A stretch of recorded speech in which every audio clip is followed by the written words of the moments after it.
الحمد لله وحده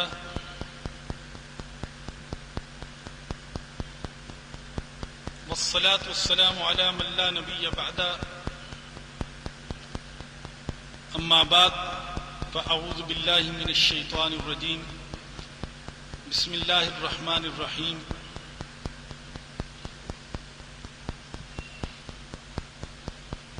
يا أيها الذين آمنوا ادخلوا في السلم كافة ولا تتبعوا خطوات الشيطان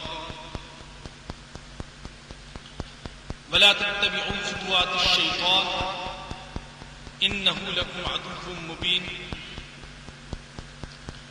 آمنت بالله صدق الله العلي العظيم وصدق رسوله النبي الكريم۔ میرے بزرگوں، بھائیوں، دوستوں، ماؤں، بہنوں اور بیٹیوں، اسلام ایک مکمل ضابطہ حیات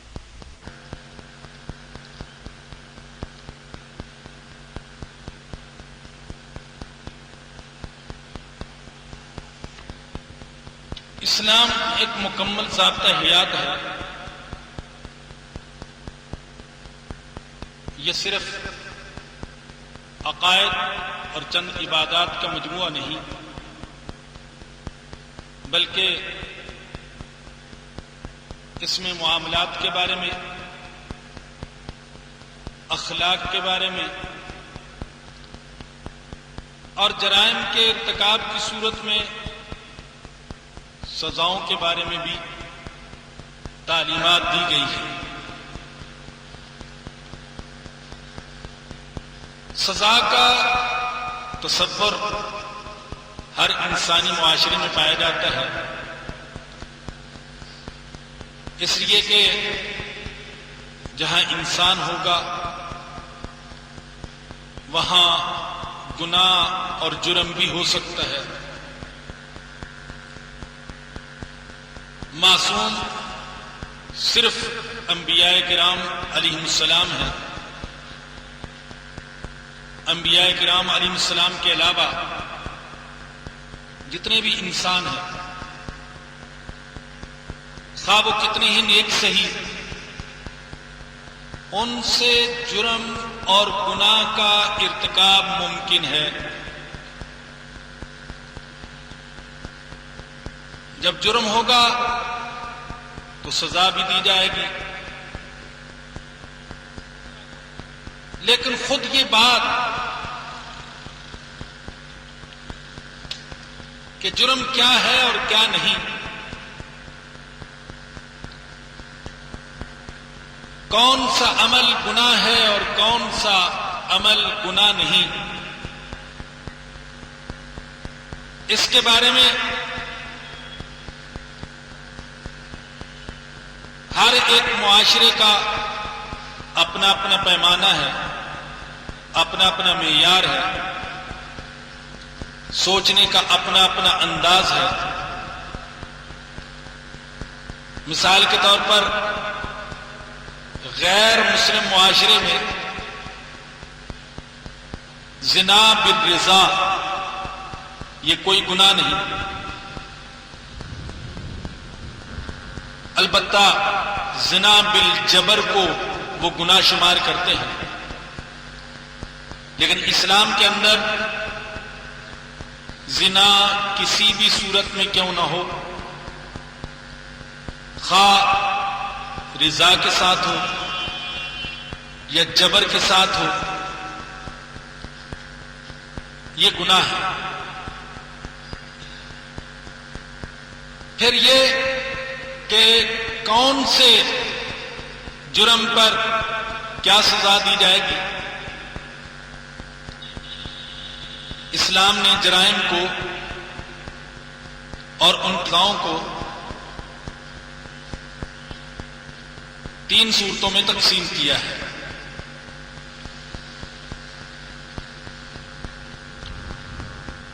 پہلی قسم ان جرائم کی ہے جن کی سزائیں اللہ اور اللہ کے رسول نے ہمیشہ کے لیے متعین فرما دی ہیں اور ان سزاؤں میں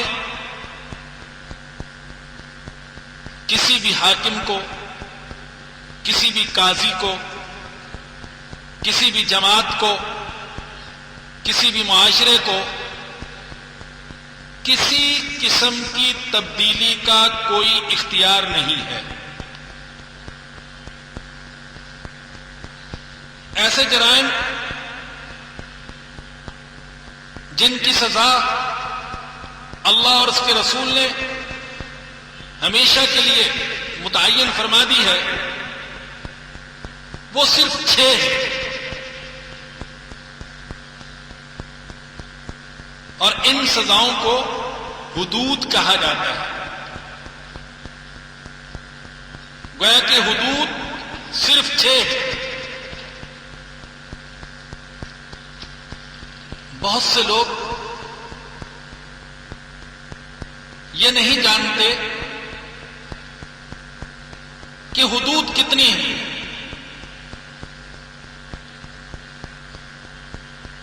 جہالت کی باوجود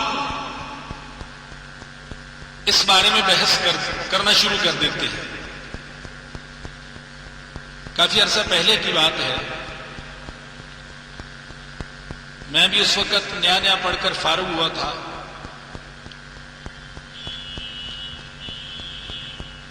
بحث اور مناظرہ کا آج بھی مزاج نہیں ہے، اس وقت بھی مزاج نہیں تھا۔ ایک صاحب سے بات چیت ہوئی اور وہ نہ صرف یہ کہ موجودہ علماء کو ہدف تنقید بنا رہے تھے، بلکہ امام ابو حنیفہ رحمۃ اللہ علیہ پر بھی تنقید کر رہے تھے، بڑے دھڑلے کے ساتھ، بڑی بے باکی کے ساتھ۔ بات چیت ہوتی رہی، میں نے ان سے سوال یہ کر لیا کہ حدود کتنی ہیں؟ کہنے لگے بہت ساری ہیں۔ میں نے کہا چند ایک بتا دیں۔ کہنے لگے کوئی ایک مجلس میں تھوڑی بتائی جا سکتی ہیں، حدود تو بے شمار ہے۔ تو میں نے پھر ان کی خدمت میں عرض کیا کہ اللہ کے بندے، حدود تو اتنی ہے کہ ہاتھ کی 5 انگلیوں پر اور دوسرے ہاتھ کی 1 انگلی کو ملا کر گنی جا سکتی ہیں۔ آپ کو حدود اللہ کا تو پتہ نہیں ہے اور آپ تنقید کر رہے ہیں امام ابو حنیفہ رحمۃ اللہ علیہ پر۔ کسی آزاد خیال کا،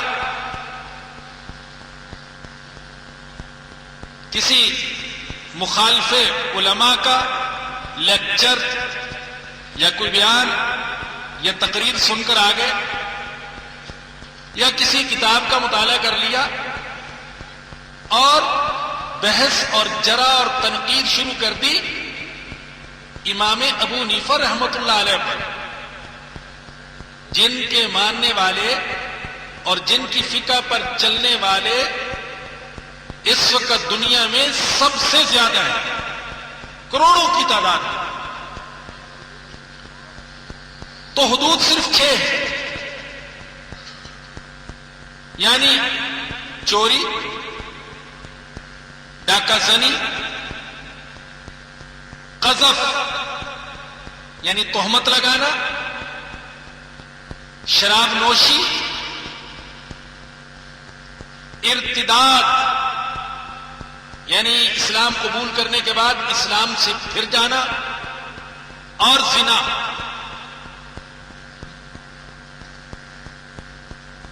انہیں حدود اللہ کہا جاتا ہے، اور ان کی مقدار اللہ اور اللہ کے رسول نے کتاب و سنت میں ہمیشہ کے لیے متعین کر دی، اس لیے کہ یہ گناہ ایسے تھے کہ اگر ان کی سزا متعین نہ کی جاتی اندیشہ تھا کہ مجرم جری ہو جاتے اور ان کی دیکھا دیکھی مجرموں کی ایک بڑی کھیپ اور بڑی جماعت تیار ہو جاتی. کیا آپ نہیں دیکھ رہے؟ آج جب زنا کے مجرموں کو سزا نہیں دی جاتی تو ان کے حوصلے اتنے بڑھ جاتے ہیں اور ان کے اندر برائی کے جراثیم ایسے سرایت کر جاتے ہیں کہ وہ صرف زنا بالاختیار پر، زنا بالرضا پر اکتفا نہیں کرتے بلکہ زنا بالجبر کی صورتیں ڈھونڈتے ہیں. ان میں ایسے بھی ہیں جو حیوانوں تک کے ساتھ بدکاری کرتے ہیں، ایسے بھی ہیں جو معصوم بچیوں کو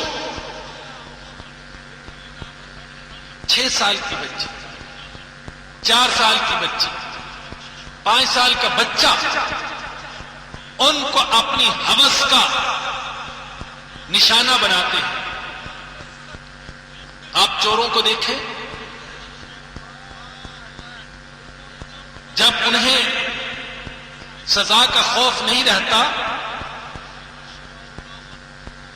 تو ان کا حال یہ ہو جاتا ہے کہ وہ چوری کو ایک باقاعدہ پیشے کے طور پر، ایک ذریعہ معاش کے طور پر اختیار کر لیتے ہیں. اور پھر کتنے ہی بے روزگار آوارہ نوجوان ہیں جو جب چوروں اور ڈاکوؤں کی عیش و عشرت اور ان کے معیار زندگی کی بلندی اور دولت کی ریل پیل دیکھتے ہیں تو ان کے دل میں بھی چور اور ڈاکو بننے کے عزائم انگڑائیاں لینے لگتے ہیں. اچھے اچھے گھرانوں کے نوجوان، بظاہر نیک پس منظر رکھنے والے نوجوان، دیکھا دیکھی وہ بھی چوری اور ڈکیتی کو اپنا ذریعہ معاش بنا لیتے ہیں. تو اسلام نے ان 6 جرائم کی سزا متعین کر دی جنہیں حدود کہا جاتا ہے. ابھی ان کے بارے میں کتاب و سنت کی روشنی میں انشاءاللہ بات ہوگی. دوسری قسم ان جرائم کی ہے جن کی سزا تو اللہ نے متعین فرمائی ہے،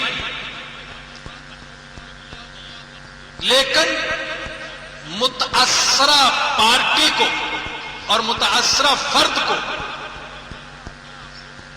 اس میں تبدیلی کا اختیار بھی دیا ہے. جیسے قتل عمد یا کسی کو زخمی کر دینا، کسی کی آنکھ پھوڑ دینا، کسی کا دانت توڑ دینا، کسی کی ناک توڑ دینا، کسی کے چہرے پر زخم لگا دینا. یہ جرائم ایسے ہیں کہ ان کی سزا تو اللہ نے متعین فرمائی. قتل کے بارے میں فرمایا یا ایھا الذین آمنوا کتب علیکم القصاص فی القتل، اے ایمان والو مقتولوں کے بارے میں تم پر قصاص فرض کر دیا گیا. الحر بالحر بالعبد بالعبد بالانثى بالانثى، آزاد کے بدلے آزاد، غلام کے بدلے غلام، عورت کے بدلے عورت. زخموں کے بارے میں فرمایا وَكَتَبْنَا عَلَيْهِمْ فِيهَا أَنَّ النَّفْسَ بِالنَّفْسِ بالعین بالعین، ہم نے ان پر فرض کر دیا تھا، جان کے بدلے جان، آنکھ کے بدلے آنکھ، ناک کے بدلے ناک، کان کے بدلے کان، بالجروح قصاص، اور زخموں میں مساوات۔ اب یہ سزا تو متعین کر دی، لیکن حق دیا مقتول کے ورثہ کو کہ اگر تم چاہو تو قتل کے بدلے قتل نہ کرو بلکہ دیت لے لو، اور اگر دیت بھی نہیں لیتے معافی کر دیتے ہو تو یہ بھی بہت اچھا ہے۔ فرمایا کہ فمن عفی لہ من اخیہ شیء فاتباع بالمعروف واداء الیہ باحسان ذالک تخفیف من ربکم ورحمہ، یہ تمہارے رب کی طرف سے تخفیف، آسانی، رحمت اور مہربانی ہے کہ اللہ نے یہ نہیں کہا کہ ہر صورت میں جان کے بدلے جان ہی ضروری ہے، بلکہ اگر جان کے بدلے دیت لینا چاہیں لے سکتے ہیں، اگر معاف کرنا چاہیں تو معاف کر سکتے ہیں۔ بعض اوقات قتل کی ایسی صورتیں وقوع پذیر ہو جاتی ہیں کہ تحقیق کرنے سے پتہ چلتا ہے کہ واقعی یہ قاتل کی طرف سے ایک ہنگامی جذباتی قسم کا عمل تھا، کوئی سوچا سمجھا قتل کرنے کا اس کا فیصلہ نہ تھا۔ بعض اوقات ایسا بھی ہو سکتا ہے کہ قاتل کے بچے یتیم ہونے کا خطرہ، چھوٹے چھوٹے بچے، اس کے والدین کے بے سہارا ہونے کا خطرہ، گھر میں کوئی اور ہے نہیں کمانے والا، تو اس لیے ترغیب دی گئی کہ اگر تم معاف کر دو اپنے بھائی کو تو یہ زیادہ بہتر ہے۔ تو جرائم کی یہ دوسری صورت جس میں اللہ نے سزا تو متعین کی ہے، لیکن اس میں متاثرہ فریق کو رد و بدل کا اختیار دیا ہے۔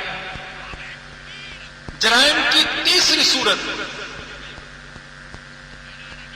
وہ یہ ہے کہ اللہ نے جرم کی کوئی سزا متعین نہیں فرمائی، بلکہ وقت کے حاکم، وقت کے قاضی، وقت کے جج کی ثوابدید پر چھوڑ دیا کہ زمان اور مکان کو دیکھ کر، حالات اور اسباب کو دیکھ کر، منظر اور پس منظر کو دیکھ کر، جرم اور جرم کی نوعیت کو دیکھ کر تم جو چاہو سزا تجویز کر سکتے ہو۔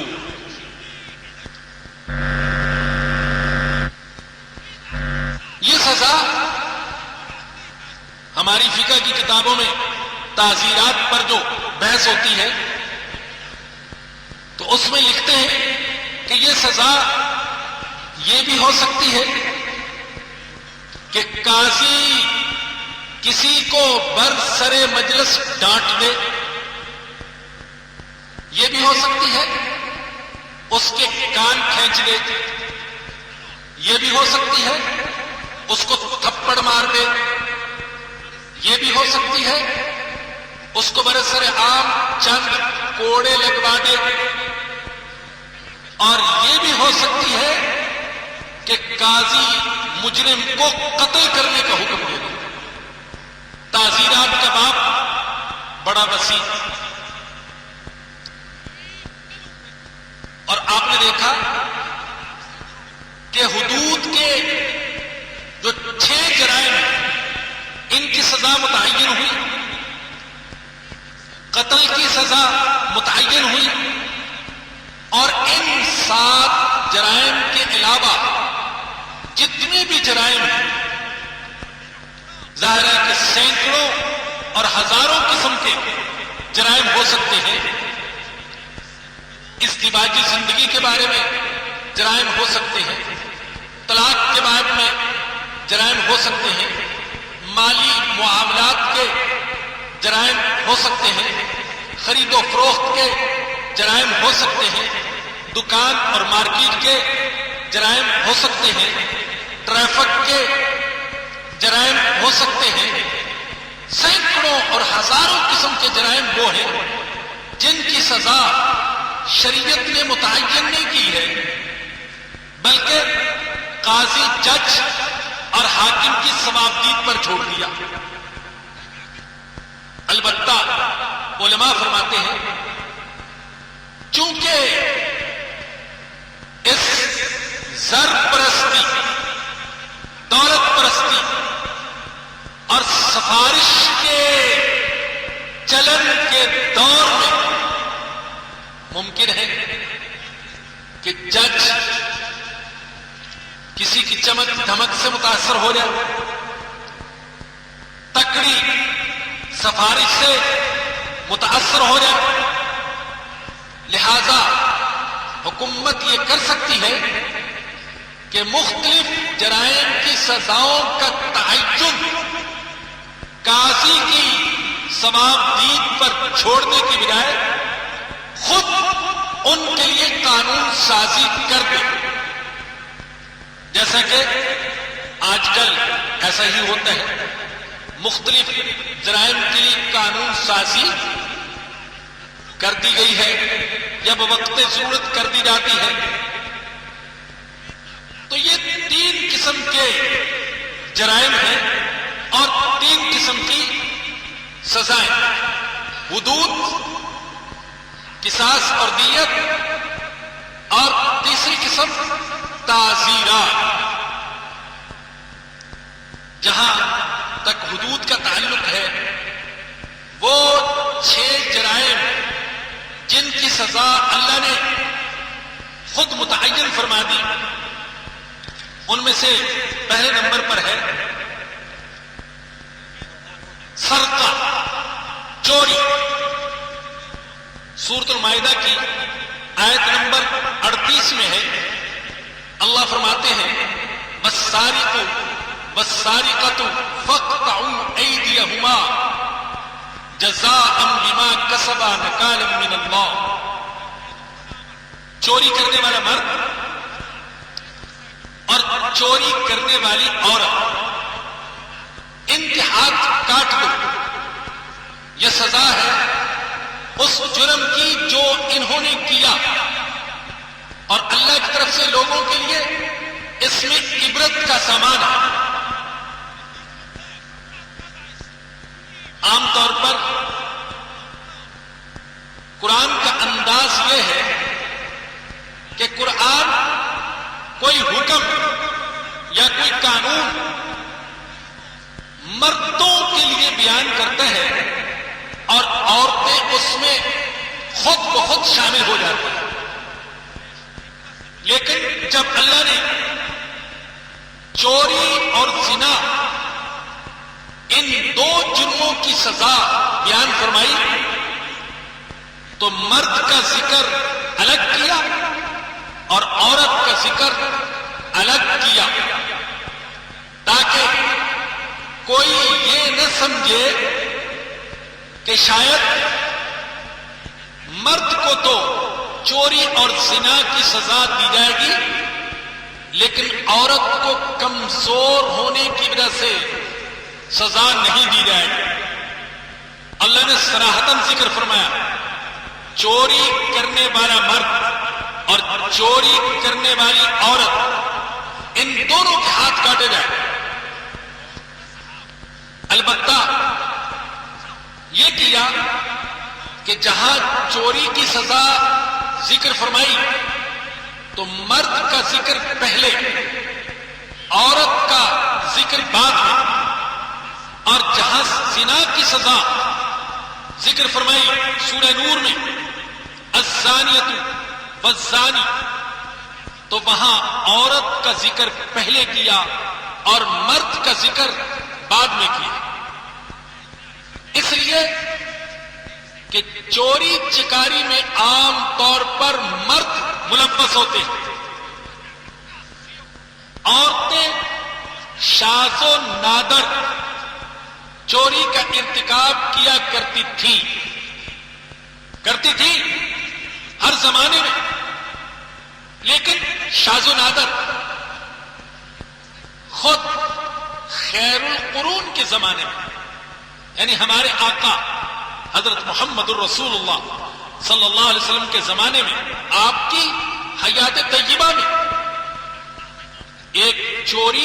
ایک عورت چوری کرتے ہوئے پکڑی گئی، اور اتفاق سے اس عورت کا نام بھی فاطمہ۔ آپ نے فیصلہ فرمایا اس کا ہاتھ کاٹ دیا جائے۔ بڑے قبیلے کی وہ خاتون تھی،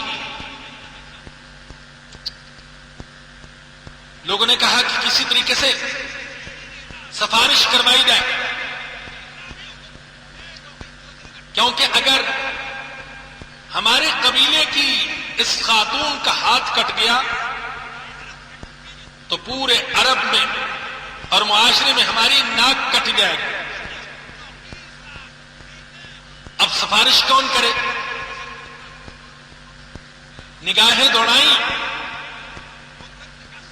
تو جا کر نظر ٹھہری حضرت اسامہ بن زید پر رضی اللہ تعالی عنہ۔ حضور اکرم صلی اللہ علیہ وسلم کے منہ بولے بیٹے حضرت زید کے بیٹے حضرت اسامہ، اس سے آپ یہ بھی اندازہ لگائیں کہ اسلام نے غلاموں کو کیا مقام دیا تھا۔ حضرت زید تو آزاد کردہ غلام تھے، ایک طرف تو آپ نے ان کو عزت دی منہ بولا بیٹا بنا کر، اور پھر جیسے زید سے محبت تھی، زید کے بیٹے اسامہ سے بھی بے پناہ محبت تھی، یہاں تک کہ جب بنو مخزوم کے لوگوں نے کوئی سفارشی تلاش کرنا چاہا تو جا کر نظر ٹھہری حضرت زید کے بیٹے حضرت اسامہ پر، یہ سفارش کرے تو بات بن سکتی ہے۔ جانتے تھے ان کے ساتھ حضور کی محبت کو۔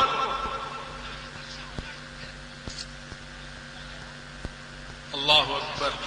ضمناً ایک اور بات یاد آ گئی، سبق آموزی کے لیے عرض کرتا ہوں۔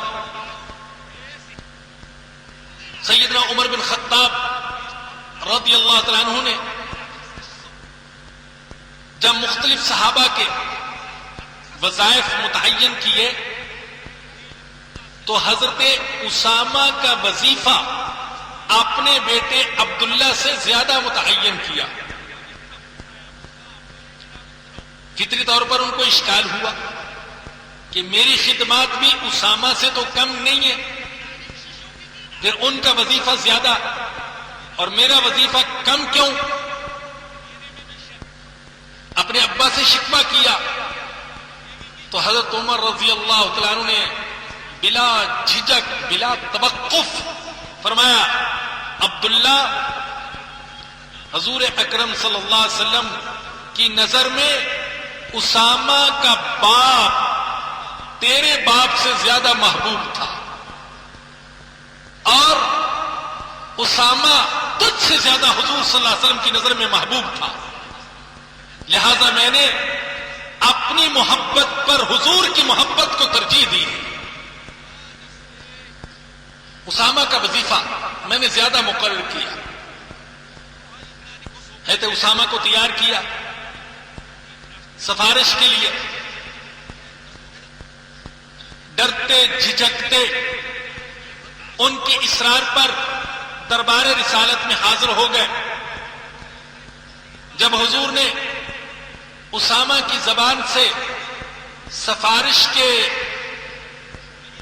الفاظ سنے تو آپ کے چہرہ انور کا رنگ متغیر ہو گیا،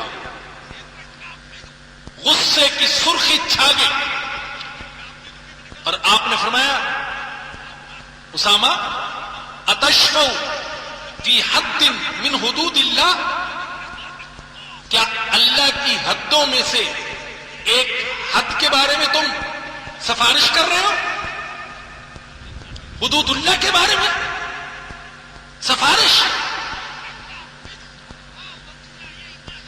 تم سے پہلے جو قومیں تھیں وہ اسی لیے تباہ ہو گئی کہ جب ان کا کوئی چھوٹا جرم کرتا تھا تو اسے سزا دی جاتی تھی، اور جب بڑا جرم کرتا تھا تو سفارش کے زور پر بچ جاتا تھا۔ اور پھر آپ نے وہ تاریخی جملہ فرمایا جو عدل و قضا کی تاریخ میں سنہری حروف سے لکھے جانے کے قابل ہے۔ آپ نے فرمایا یہ تو قبیلہ بنو مخزوم کی عورت فاطمہ تھی، اللہ کی قسم اگر محمد کی بیٹی فاطمہ بھی چوری کرتی تو میں اس کا ہاتھ بھی کاٹ دیتا۔ یہ تھا وہ اسلام کا قانون عدل اور نظام مساوات اور اس کا عملی نفاذ، جس کی وجہ سے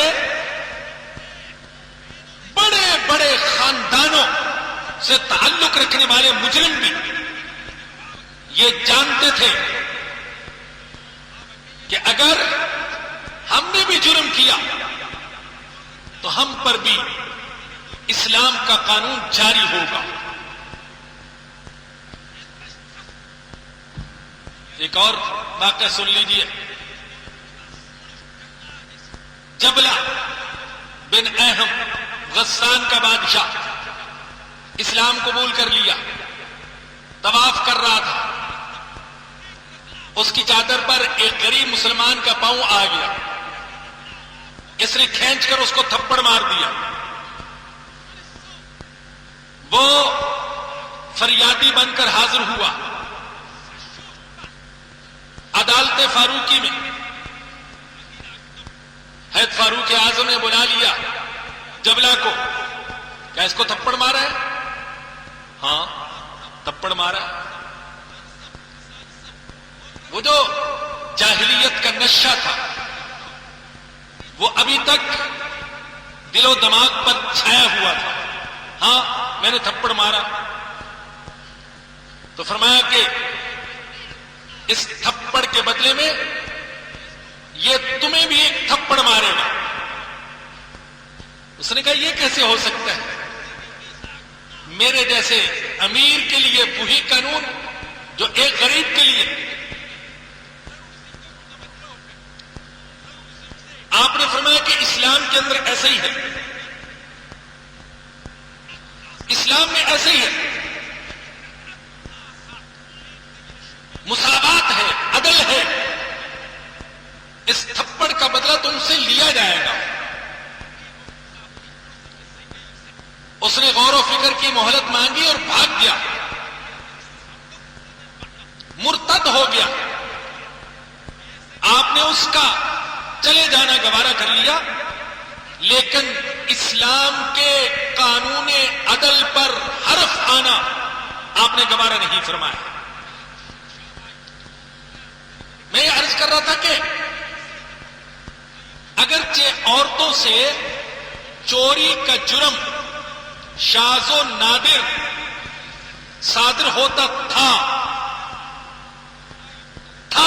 اس لیے کہہ رہا ہوں کہ آج ہمارے ماڈرن اور ترقی یافتہ اور تعلیم یافتہ دور میں جہاں عورت ہر میدان میں مرد کے ساتھ کندھا ملا کر چل رہی ہے،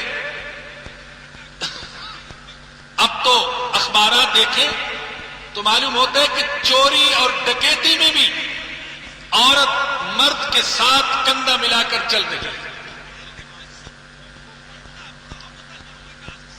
تو جہاں چوری کی سزا کا ذکر کیا وہاں مرد کا ذکر پہلے، عورت کا ذکر بعد میں، اور جہاں زنا کی سزا کا ذکر کیا وہاں عورت کا ذکر پہلے اور مرد کا ذکر بعد میں، اس لیے کہ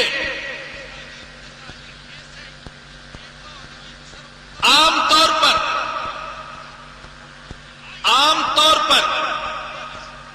زنا کا جرم صادر نہیں ہو سکتا جب تک کہ عورت کا تعاون نہ ہو. اس لیے عورت کا ذکر پہلے کیا اور مرد کا ذکر بعد. دوسری حد ڈکیتی کی ہے، رہزنی کی ہے.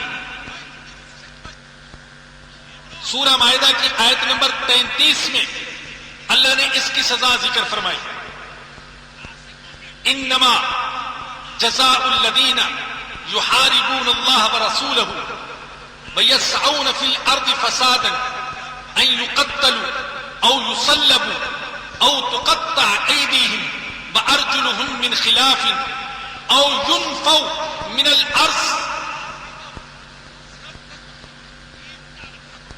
ان لوگوں کی سزا جو اللہ اور اس کے رسول کے ساتھ جنگ کرتے ہیں اور زمین میں فساد مچاتے ہیں، ان کی سزا یہ ہے انہیں قتل کیا جائے یا سولی چڑھایا جائے یا الٹی جانب سے ہاتھ پاؤں کاٹ دیا جائے یا زمین سے ان کو نکال دیا جائے.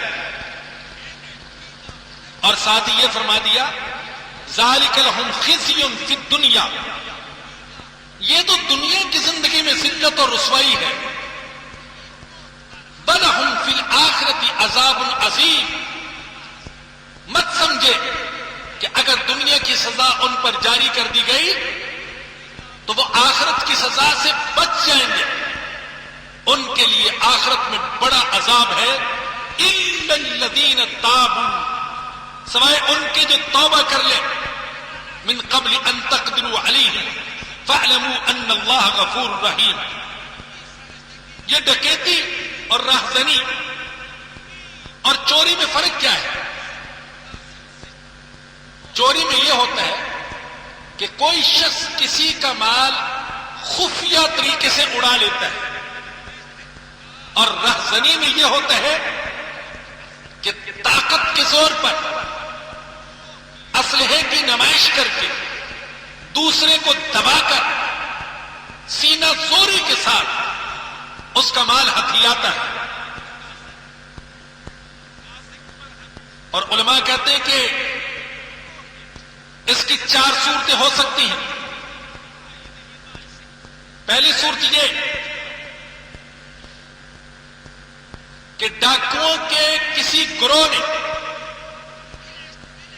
طاقت کے زور پر دہشت پھیلائی، کسی کو دبا لیا، لیکن نہ مال لوٹ سکے نہ کسی کو قتل کر سکے، تو ان کی سزا یہ ہے کہ ان کو جیل میں رکھا جائے جب تک کہ وہ توبہ نہ کر لے. دوسری صورت یہ کہ ڈاکوؤں نے مال لوٹا مگر کسی کو قتل نہیں کیا، اس کی سزا یہ ہے کہ ایک طرف کا ہاتھ اور دوسری طرف کا پاؤں کاٹ دیا جائے. تیسری صورت یہ کہ کچھ لوگوں کو قتل کیا لیکن مال لوٹ نہیں سکے، تو اگرچہ انہوں نے ایک فرد کو قتل کیا. تیسری صورت یہ کہ ڈاکوؤں نے کسی کو قتل کیا، ایک کو کیا یا زیادہ کو، مگر مال نہیں لوٹا. اس صورت میں سارے ڈاکوؤں کو، چاہے وہ ایک ہو یا 10 ہو، اور قتل ہونے والا ایک ہو یا دو ہوں، سارے ڈاکوؤں کو اس قتل کے بدلے میں قتل کیا جائے گا۔ چوتھی صورت یہ کہ انہوں نے مال بھی لوٹا اور کسی کو قتل بھی کیا، تو اب قاضی اور جج کو اختیار ہے، وہ چاہیں تو پہلے ان کے الٹی جانب سے ہاتھ پاؤں کاٹے، اس کے بعد ان کو قتل کر دیں یا سولی چڑھا دیں، یا ہاتھ پاؤں کاٹے بغیر ہی ان کو سولی چڑھا دیا جائے۔ دونوں باتوں کا اختیار۔ تیسری حد جسے قرآن میں بیان کیا گیا سورہ نور کی آیت نمبر 5 وہ ہے حد قذف، تہمت لگانے کی حد۔ کسی مرد پر یا کسی عورت پر جھوٹی تہمت لگا دی جائے تو اسلام نے اس کی بھی حد مقرر کی۔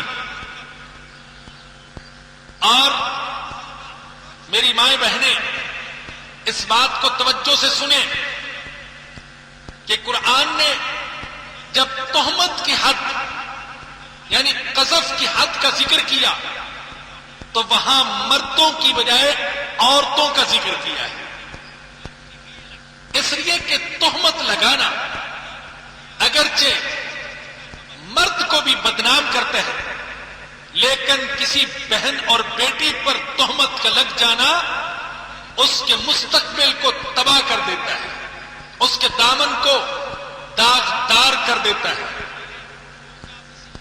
اور حضرت عائشہ رضی اللہ عنہا جن کے بارے میں یہ آیات نازل ہوئی وہ بھی تو ایک خاتون ہی تھی جن پر تہمت لگی۔ منافقین نے ایسا شور کیا کہ بعض مخلصین بھی ان کے پروپیگنڈے میں آ کر رہ گئے، تو اللہ نے فرمایا والذین یرمون المحصنات ثم لم یأتوا بأربعۃ شہداء فاجلدوہم 80 جلدہ ولا تقبلوا لهم شہادۃ ابدا۔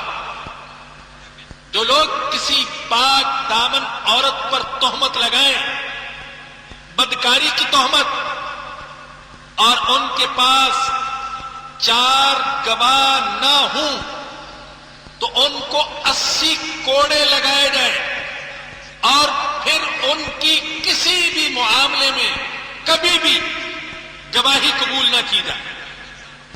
2 سزائیں، ایک تو 80 کوڑے اور دوسرے کسی بھی معاملے میں پھر ان کی گواہی کو قبول نہ کیا جائے۔ یہاں یہ بات بھی سن لیں کہ اگر بالفرض کسی نے، ایک نے یا 2 نے کسی مرد اور عورت کو خلوت میں، تنہائی میں اکٹھے دیکھا، تب بھی اسے ان پر زنا کی تہمت لگانے کا حق نہیں ہے۔ اگر وہ یہ تہمت لگائیں گے تو ان پر حد قذف جاری ہوگی، اس لیے کہ زنا ثابت ہوتا ہے 4 گواہوں سے۔ جب تک 4 گواہ نہ ہوں اس وقت تک زنا کا جرم ثابت نہیں ہوتا۔ چوتھی حد شراب نوشی۔ قرآن کریم میں اللہ نے اس کی حرمت کا ذکر تو کیا، لیکن اس کی سزا کا ذکر نہیں کیا۔ البتہ صحابہ کرام کا اجماع کہ شراب نوش کو 80 کوڑے لگائے جائیں۔ 5ویں حد ارتداد، کہ کوئی شخص دین اسلام سے پھر جائے. دیکھیے، اسلام اس کی اجازت نہیں دیتا کہ کسی بھی شخص کو ایمان قبول کرنے پر مجبور کیا جائے. لا اکراہ فی الدین. لیکن اسلام یہ بھی اجازت نہیں دیتا کہ کوئی شخص ایمان قبول کرنے کے بعد پھر ایمان سے پھر جائے. ترمذی میں حضرت ابن عباس رضی اللہ عنہما سے روایت ہے، قال قال رسول اللہ صلی اللہ علیہ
جو اپنے دین کو تبدیل کر لے اس کو قتل کر دے.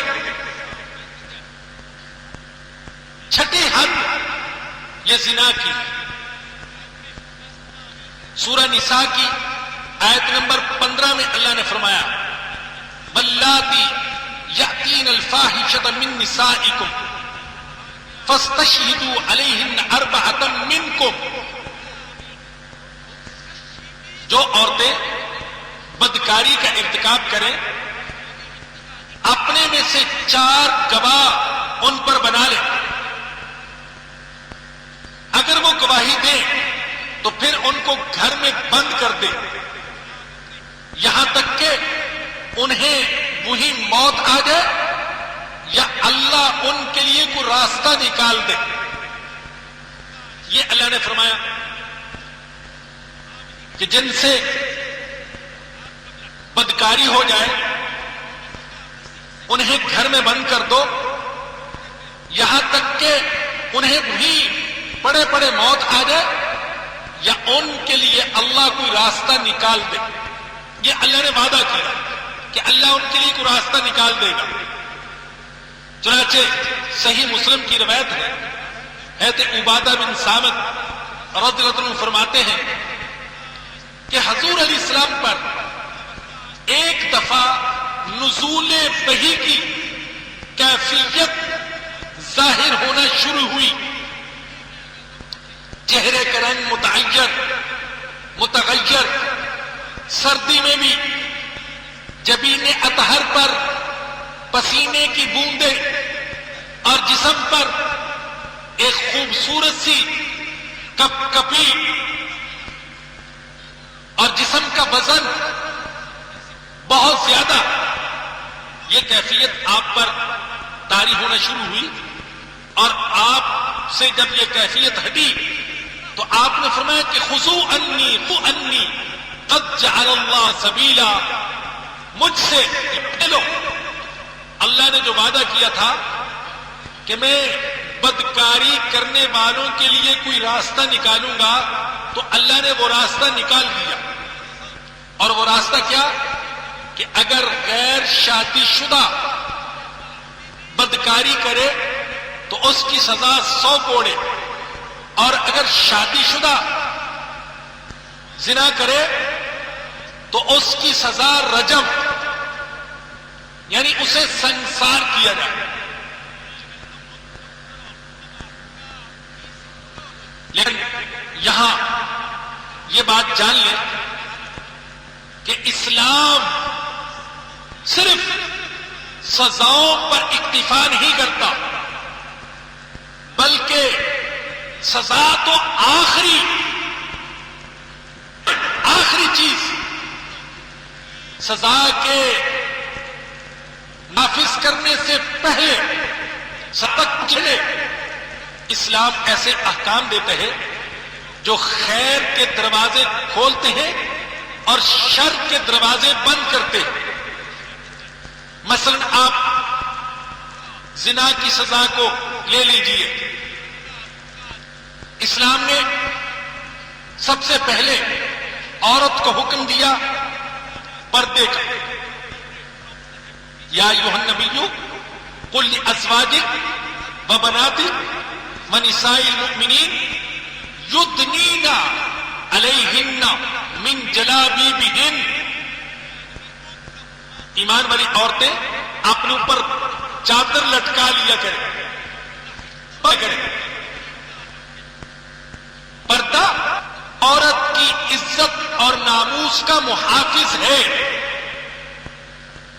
پردہ اللہ اور اس کے رسول کا حکم ہے۔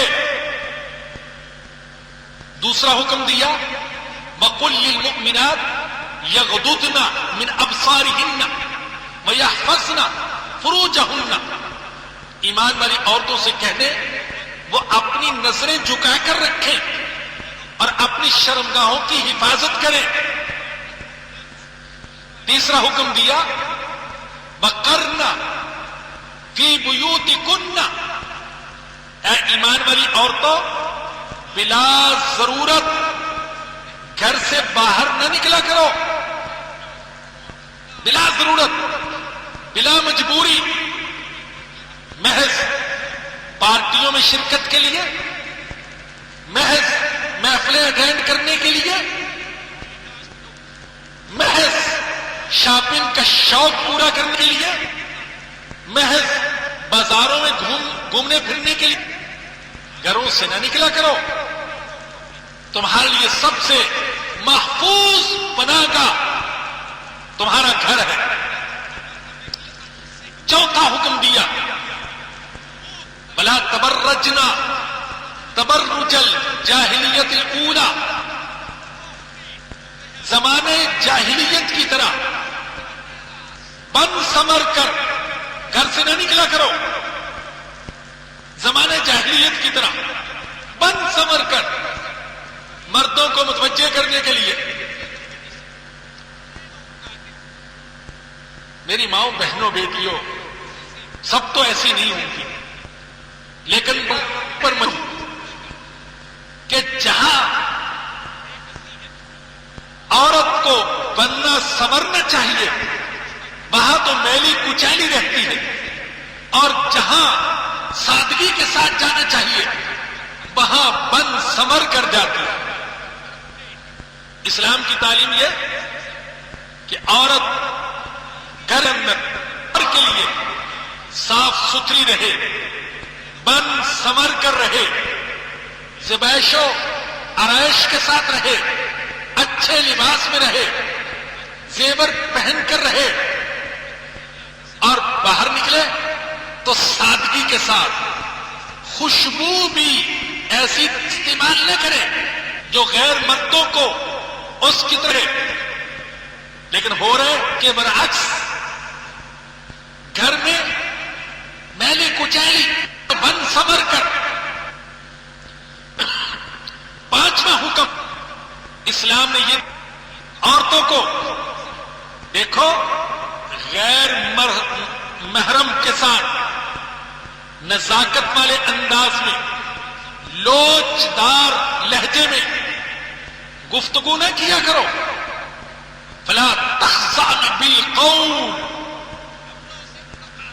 نزاکت والے انداز میں، لوج دار، غیر محرم مردوں کے ساتھ بات نہ کرو، کہیں ایسا نہ ہو ساتھ تم اس انداز میں بات کرو گی کہ دل میں بیماری کے جراثیم پیدا ہو جائے، اس کے دل میں شہوت کا خیال آ جائے، اس کے دل میں تمہارے بارے میں برائی کا منصوبہ آ جائے۔ یہ خطاب کن سے تھا؟ ازواج مطہرات سے۔ ان سے بات کرنے والے کون تھے؟ صحابہ کرام۔ ازواج مطہرات کون تھی؟ صحابہ کی اور پوری امت کی روحانی مائیں۔ صحابہ کون تھے؟ ازواج مطہرات کے روحانی بیٹے۔ اللہ ماؤں کو کہہ رہے، روحانی ماؤں کو، کہ اپنے روحانی بیٹوں کے ساتھ نزاکت والے انداز میں بات نہ کرنا، کہیں شیطان ان کے دل میں برائی کا وسوسہ نہ پیدا کرتے۔ ہے اللہ، صحابہ بھی مقدس، ازواج مطہرات بھی مقدس، وہ بھی پاک، وہ بھی پاک، وہ مائیں، یہ بیٹے، ان کے دلوں میں ماؤں کا تقدس، ماؤں سے روحانی محبت، حضور کے مقام کا خیال۔ لیکن اللہ اجازت نہیں دیتا روحانی ماؤں کو روحانی بیٹوں کے ساتھ کشش والے انداز میں بات کرنے کی۔ تو آج کے بگڑے ہوئے دور میں جب کہ صورت یہ ہو کہ ایسے درندے کہ کوئی اپنی بھانجی کے ساتھ منہ کالا کر رہے، کوئی اپنی بھتیجی کے ساتھ، بلکہ ایسے فتوے دار افتاؤں میں آ رہے ہیں کہ باپ نے سگی بیٹی کے ساتھ منہ کالا کیا۔ اس شہوت پرستی کے دور میں کیسے اجازت دی جا سکتی ہے کسی عورت کو غیر محرموں کے ساتھ نزاکت والے انداز میں، کشش والے اسلوب میں بات کرنے کی؟ میں عرض کر رہا تھا کہ سزا کا معاملہ تو بہت بعد میں ہے، اس سے پہلے یہ مراحل ہیں شر کا، زنا کا، بدکاری کا دروازہ بند کرنے کے لیے عورت کو حکم دیا پردے کا، حکم دیا نظریں جھکا کر رکھنے کا، حکم دیا گھر میں رہنے کا، حکم دیا بن سمر کر باہر نہ نکلنے کا، اور حکم دیا غیر محرموں کے ساتھ نزاکت والے لہجے میں گفتگو نہ کرنے کا۔ اور مردوں کو کیا حکم دیا؟ مردوں کو حکم دیا غض بصر کا، نظریں جھکا کر رکھو۔ مردوں کو حکم دیا نکاح کرو، قرآن میں بھی حکم دیا، حدیث میں بھی اللہ کے نبی نے فرمایا یا معاشر الشباب من استطاع منکم الباءۃ فلیتزوج فإنہ اغض للبصر واحسن للفرج۔ اے نوجوانوں کی جماعت، جو تم میں سے طاقت رکھتا ہے اور اپنے اندر قوت محسوس کرتا ہے، اسے چاہیے کہ وہ نکاح کر لے، اس لیے کہ اس سے نظروں کی حفاظت ہوگی اور شرمگاہ کی بھی حفاظت ہوگی۔ اور پھر نکاح کے معاملے کو شریعت نے آسان تر کر دیا، آسان تر۔ نہ بارات کی ضرورت، نہ جہیز کی ضرورت، نہ ڈول ڈمکوں کی ضرورت، نہ نمود و نمائش کی ضرورت، یہاں تک کہ نکاح خواہ قاضی کی بھی ضرورت نہیں ہے۔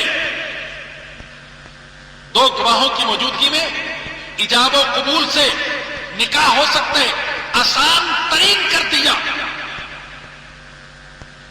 پھر مرد کو یہ بھی اجازت دی، اگر تمہاری شہوت ایک عورت سے پوری نہیں ہوتی، 2 نکاح کر لو، 3 کر لو، 4 کر لو، مسنا وثلاثہ ورباع۔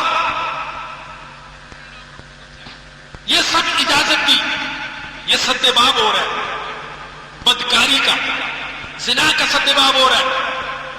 اب جو شخص زنا کا ارتکاب کرتا ہے وہ صرف ایک حکم کی حرمت کو پامال نہیں کرتا، کئی حکموں کی حرمت کو پامال کر کے بدکاری تک پہنچتا ہے۔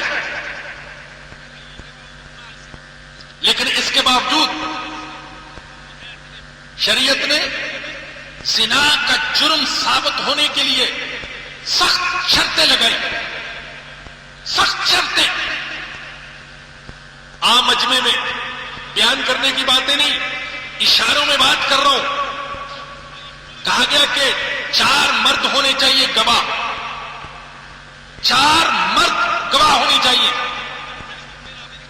اور پھر گواہ بھی ایسے جنہوں نے عین بدکاری کرتے ہوئے دیکھا ہو، تب یہ جرم ثابت ہوگا۔ سخت شرطیں لگا دی اس کے لیے، اور ساتھ یہ بھی بتا دیا کہ ذرا سا بھی شک شبہ ہو تو اس سے حد ساقط ہو جائے گی۔ ذرا سا بھی شک شبہ ہو حد ساقط ہو جائے گی۔ میں ایک جملے میں ساری بات کو سمیٹ رہا ہوں۔ اسلام نے حدود کے معاملے میں مجرم کو بچانے کی کوشش کی ہے، پھنسانے کی کوشش نہیں کی،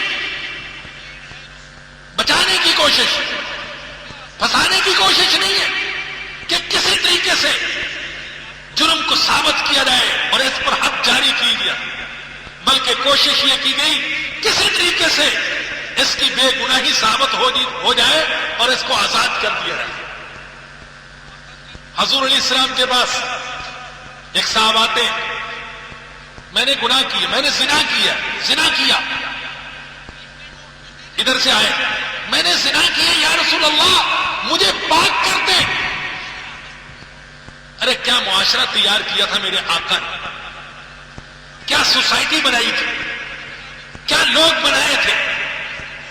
آج تو لوگ 100 قتل کر کے بھی اپنے جرم کا اقرار نہیں کرتے، اور ادھر جرم ہوا، گناہ ہوا، اور عرض کر رہے ہیں اللہ کے نبی مجھے پاک کر دے، میں ناپاک ہو گیا ہوں، مجھے پاک کر دے۔ دائیں طرف سے آئے، حضور نے چہرہ اب لیا، وہ ادھر آ گئے، مجھے پاک کر دے۔ آپ نے ادھر منہ پھیر لیا، وہ پھر ادھر آ گئے، ادھر منہ پھیر لیا، ادھر آ گئے، 4 دفعہ اقرار۔ اور پھر حضور فرماتے ہیں ہو سکتا تم نے ایسی چھیڑ چھاڑ کی ہو، بوسو کنار کیا ہو،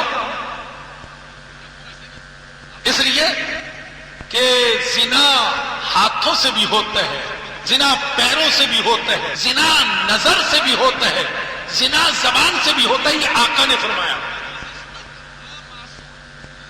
ہو سکتا ہے تم نے یہ کیا؟ انہوں نے کہا نہیں اللہ کے نبی میں نے زنا کیا۔ پھر فرمایا ارے کہیں یہ دیوانہ تو نہیں ہے، پاگل تو نہیں ہے، کہیں اس نے شراب تو نہیں پی، نشے میں تو ایسی باتیں نہیں کر رہا؟ تحقیق کی گئی، نہیں دیوانہ بھی نہیں، نشے میں۔ اب سزا جاری کی گئی، بچانے کی کوشش آ رہی ہے، اب سزا جاری کی گئی۔ اور بعض روایات کے بارے میں اور بعض روایات میں کے بارے میں آتا ہے جب سزا جاری کی گئی اور اس کے جسم سے خون نکلا، حضرت خالد بن ولید رضی اللہ عنہ کی زبان سے سخت الفاظ نکل گئے، اس شخص کے بارے میں حضور تک بات پہنچی۔ حضور نے فرمایا خالد اسے برا بھلا مت کہو، اس نے ایسی توبہ کی ہے کہ اگر مدینے کے سارے گناہگاروں میں اسے تقسیم کر دی جائے تو سب کی بخشش ہو جائے۔ ارے کیا معاشرہ تیار کیا تھا۔ ایک چور کا ہاتھ کاٹا گیا، چور کا ہاتھ کاٹا گیا، ہاتھ کٹ گیا، ہاتھ ادھر پڑا ہوئے، چور ادھر کھڑا ہے، اور وہ چور کہتا ہے اپنے ہاتھ سے خطاب کرتے ہوئے الحمدللہ الذی نجانی منکی، اللہ کا شکر ہے جس نے تیرے جیسے ہاتھ سے مجھے نجات دے دی. تیرے جیسے ہاتھ سے، تو چوری کرنے والا ہاتھ تھا، میرے ساتھ لگا رہتا، مجھے دوزخ میں لے جاتا. اللہ کا شکر ہے کہ مجھے اللہ نے تجھ سے نجات دے دی. ہے کوئی مجرم جس پر سزا جاری کی جائے آج کے دور میں اور وہ یوں کہے کہ اللہ کا شکر کہ میں آخرت کے عذاب سے بچ گیا؟ میں یہ عرض کر رہا تھا کہ مجرم کو بچانے کی کوشش کی گئی، پھنسانے کی نہیں. ایک حدیث میں آتا ہے آقا نے فرمایا شبہات کی وجہ سے حدود کو ساکت کر دو. شبہات کی وجہ سے حدود کو ساکت کر دو. اور کیا فرمایا؟ ذرا توجہ سے بات کو سنیے گا. فرمایا کہ قاضی اور جج معاف کرنے میں اگر غلطی کرے تو یہ بہتر ہے اس سے کہ وہ سزا دینے میں غلطی کرے. معاف کرنے میں اگر غلطی ہو جائے تو کوئی بات نہیں، لیکن کہیں سزا دینے میں غلطی نہ ہو جائے. اور یہاں یہ بھی جان لیں، وقت مختصر ہے، بہت لمبی گفتگو نہیں کی جا سکتی. یہاں یہ بات بھی جان لیں، بعض لوگوں کا خیال ہے کہ اگر چوروں کے ہاتھ کاٹے گئے تو ہر طرف ہاتھ کٹے لوگ دکھائی دیں گے. ارے کتنوں کے ہاتھ کاٹو گے؟ لوگ پوچھتے ہیں کتنوں کے ہاتھ کاٹو گے؟ یہ بات کون کہہ سکتا ہے؟ یہ بات اس معاشرے کے لوگ کہہ سکتے ہیں جو معاشرہ چوروں کا معاشرہ ہے.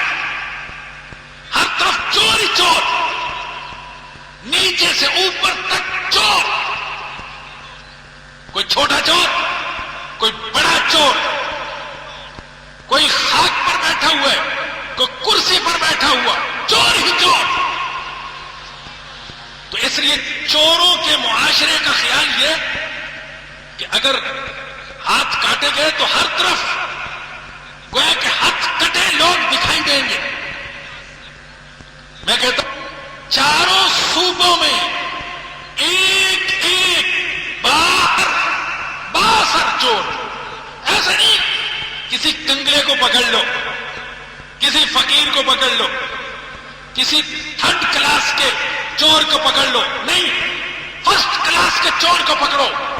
بااثر چور، ایک ایک چور چاروں صوبوں میں. چار چوروں کے ہاتھ کٹ جائیں پورے ملک کو امن اور سکون مل جائے. اور بہت سستا سودا ہے. اگر 4 ہاتھ کٹ کر 14 کروڑ یا 20 کروڑ انسان محفوظ رہتے ہیں تو یہ سودا اتنا مہنگا نہیں ہے. سعودی عرب میں بھی بڑی چوری ڈکیتی ہوتی تھی. یہ سعودی حکومت سے پہلے حاجیوں کے قافلے تک محفوظ نہیں تھے، لوٹ لیے جاتے تھے. لیکن جب چوری کی سزا نافذ کی گئی، بہت پہلے جامعہ ازہر کے شیخ عبد الحلیم کا بیان اخبارات میں آیا تھا کہ 18 سال میں سعودیہ میں صرف 10 آدمیوں کے ہاتھ کٹے. 18 سال میں، یہ بھی ابتدائی زمانے کی بات. اور ان 10 چوروں میں بھی زیادہ تر غیر ملکی تھے، سعودی نہیں تھے، غیر ملکی جو سعودیہ کے قانون سے واقف نہیں تھے اور چوری کے عادی تھے. وہاں جا کر بھی باز نہ آئے. مقامی لوگوں کے ہاتھ نہیں کٹے. کوئی کہہ سکتا ہے آج سعودیہ کی عمارت کو دیکھ کر کہ وہ تو امیر لوگ ہیں، ان کو چوری کی کیا ضرورت؟ لیکن امیر تو آج ہوئے، کل تک تو وہ بہت غریب تھے، سعودی چوریاں کرتے تھے، لیکن چلے سعودیہ کی مثال چھوڑے، آپ اپنے قریب کے ملک افغانستان کو دیکھ لیں، طالبان سے آپ کو بہت شکایتیں ہوں گی، آپ کہہ سکتے ہیں ان سے غلطیاں ہوئی، انسان تھے، کمزوریاں سرزد ہوئی، وہاں بے انتہا غربت تھی، صرف سادی روٹی جسے میسر آ جاتی تھی وہ اپنے آپ کو خوشحال سمجھتا تھا۔ اس غربت زدہ اور جنگ زدہ ملک کے اندر طالبان نے اسلام کی سزا کا قانون جاری کیا، غربت کے باوجود چوریوں کا سلسلہ ختم ہو گیا، اور جو لوگ کہتے تھے کہ غربت اور جرم ان کا چولی دامن کا ساتھ ہے، ان کے منہ بند ہو کر رہ گئے۔ غربت تھی اور جرم نہیں تھے، چوری چکاری نہیں تھی، اور چوں ہی طالبان رخصت ہوئے ڈالروں کی بارش ہونے لگی، لیکن ساتھ چوری اور ڈکیتی کا بھی سلسلہ دراز ہو گیا۔ یاد رکھیے، اسلام میں مجرموں کو اہمیت نہیں، معاشرے کو اہمیت ہے، مجرموں کو اہمیت نہیں، اور ہم مجرموں کو اہمیت دینا، مجرموں کو۔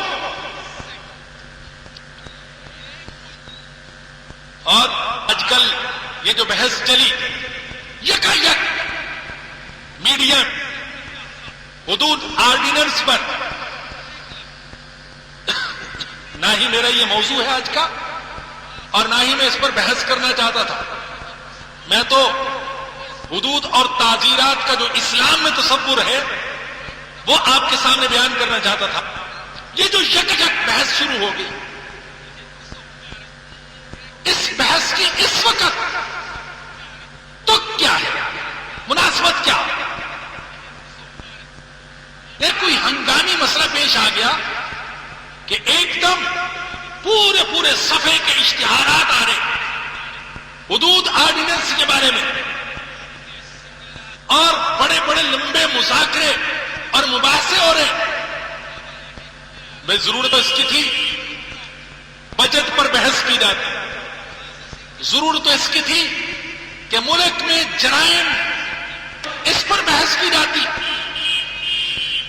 ضرورت تو اس بات کی تھی کہ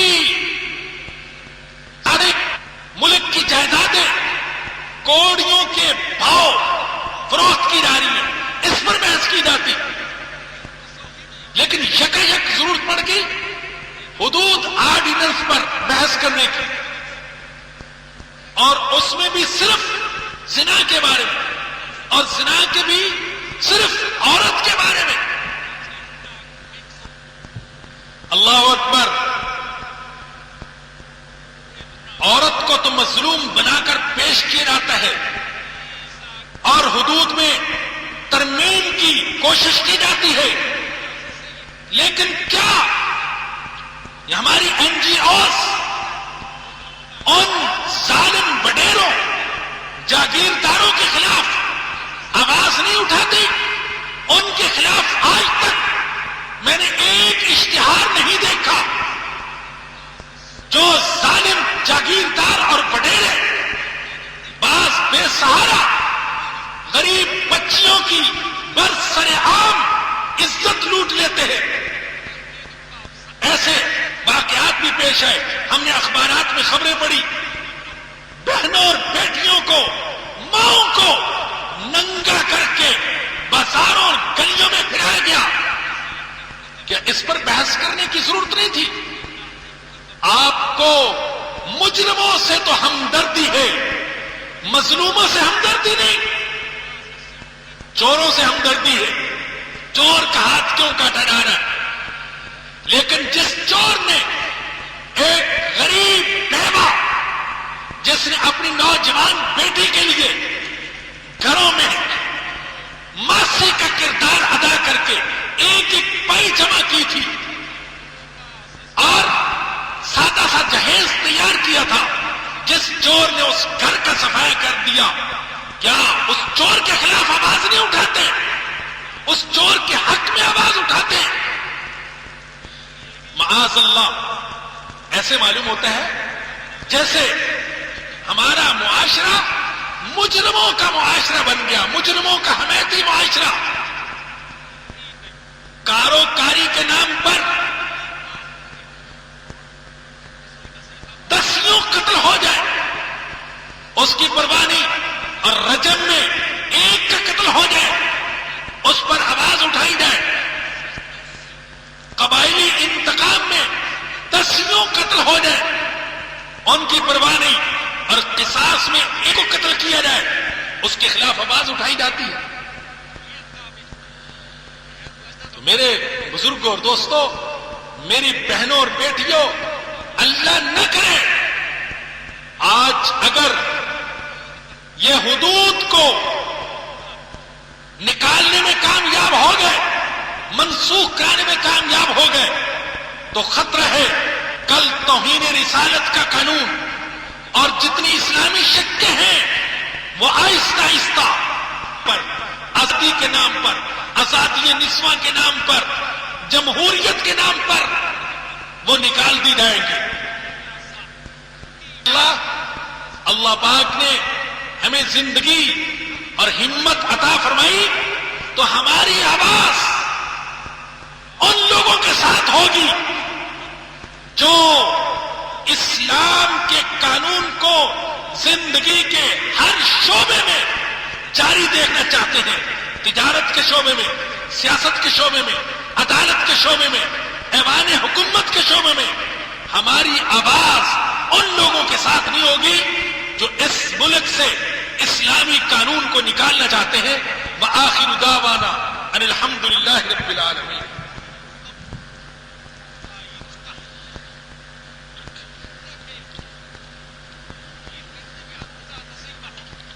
انگریزی میں نہیں پڑھ سکتا بھائی، یہ چند اعلانات ہیں۔ فرماتے ہیں میری بیٹی کو مرگی کے دورے پڑتے ہیں، دعا کرا دیں اللہ اس کی بیماری ختم فرما دے، ہم دل سے دعا کرتے ہیں۔ مرحوم عبدالستار کے لیے دعائے مغفرت کروا دیں۔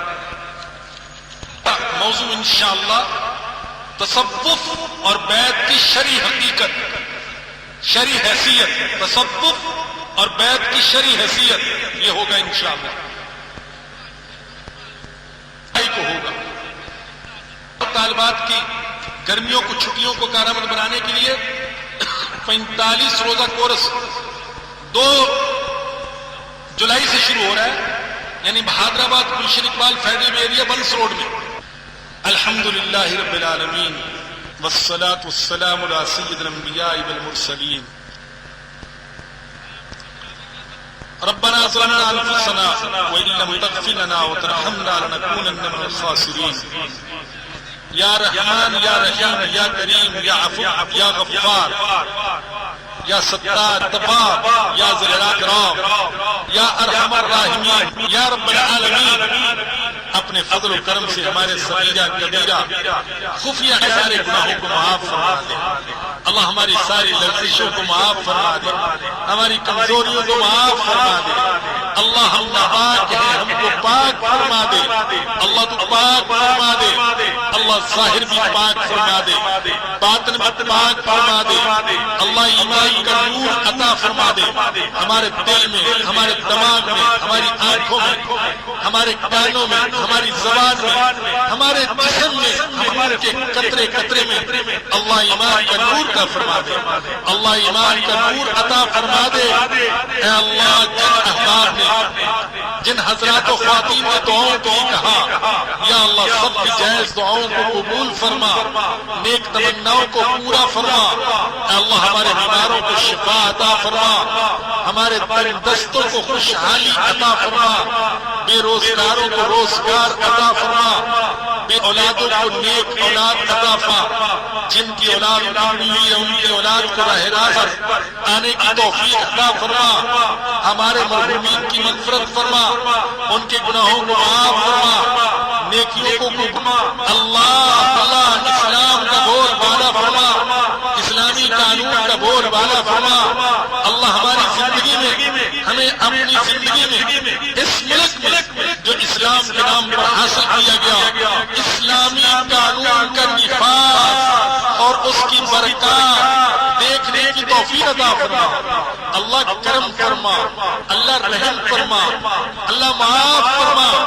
یا اللہ آج کے مجمع میں جتنے بھی حاضرین اور حاضرات ہیں، سامعین اور سامعات ہیں، اے اللہ سب کی جائز دعاؤں کو قبول فرما لے، اللہ سب کی جائز ضروریات کو پورا فرما دے۔ اللہ جو والدین اپنی نوجوان اولاد کے رشتے کے سلسلے میں پریشان ہیں، اللہ ان کی پریشانی کو دور فرما دے، مناسب اور نیک رشتے عطا فرما دے۔ اے اللہ پورے شہر میں اور پورے ملک میں درس قرآن کے یہ حلقے قائم کرنے کی توفیق عطا فرما دے، اور اس کے لیے کوشش کرنے والے ساتھیوں کی کوشش کو قبول فرما دے۔ اللہ کرم فرما دے، اللہ رحم فرما دے، اللہ معاف فرما دے۔ اے اللہ ہر وہ خیر عطا فرما جو تیرے نبی نے تجھ سے مانگی، اور ہر اس شر سے ہماری حفاظت فرما جس شر سے تیرے نبی نے تیری پناہ مانگی۔ ربنا آتنا في الدنيا حسنة وفي الآخرة حسنة وقنا عذاب النار ربنا تقبل منا إنك أنت السميع العليم وتب علينا إنك أنت التواب الرحيم صلى الله تعالى على رسوله وخير خلقه سيدنا ومولانا محمد وآله وصحبه وأهل بيته أجمعين آمين برحمتك يا أرحم الراحمين۔ آج کے درس میں کچھ تاخیر ہوگی، ہم ساتھیوں سے دل سے معذرت خواہ ہیں، یہ غیر اختیاری طور پر تاخیر ہوئی، اور رات کو انشاءاللہ مدنی مسجد میں نعت آباد میں مغرب کے بعد درس ہوگا انشاءاللہ، اس میں بھی ساتھیوں سے شرکت کی درخواست